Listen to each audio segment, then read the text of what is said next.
Hey, if you want to make a big splash with your kids this summer, I've got the perfect solution. They're called Frogglez Goggles, and they're designed to protect your eyes underwater. But often goggles, they're uncomfortable, they kind of stick. I've caught my daughter's hair and made her cry. Well, my next guest, Hahn, has solved the problem for not only me, but parents around the world. Welcome to my show. Thank you, Forbes. And you brought the cutest little boy, Sawyer, with you, and you are wearing Frogglez Goggles, aren't you? Yeah. Can you turn to the side so I can see what's so different? Okay. Absolutely precious. First of all, colorful, fun, they fit better, and there's a secret behind these, isn't there? Absolutely. Well, they're born out of frustration.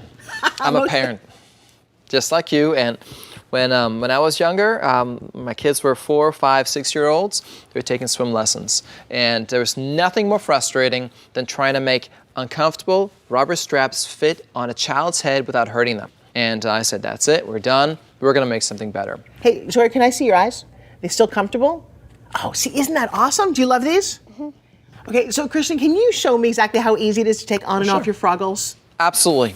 So he has them on right now. Go ahead and take them off, Sawyer. So that's part of the problem. Taking them off, usually they're intertwined in your hair, and as you take goggles off, they'll pull. That came off beautifully. Yeah, no hair being caught. So let's say you have a kid that needs their goggles to put on. Yes. Here, grab the front. Done. No way. See your eyes one more time. Pick your goggles up. Can I shake your hand and say thank you so much for being part of this? Make your dad very proud. Christian, you're awesome. I appreciate it. My pleasure. All right. Nice to meet you. So for the perfect fitting, functional, and fun pair of kid-friendly goggles, be sure to check out Frogglez Goggles at frogglezgoggles.com.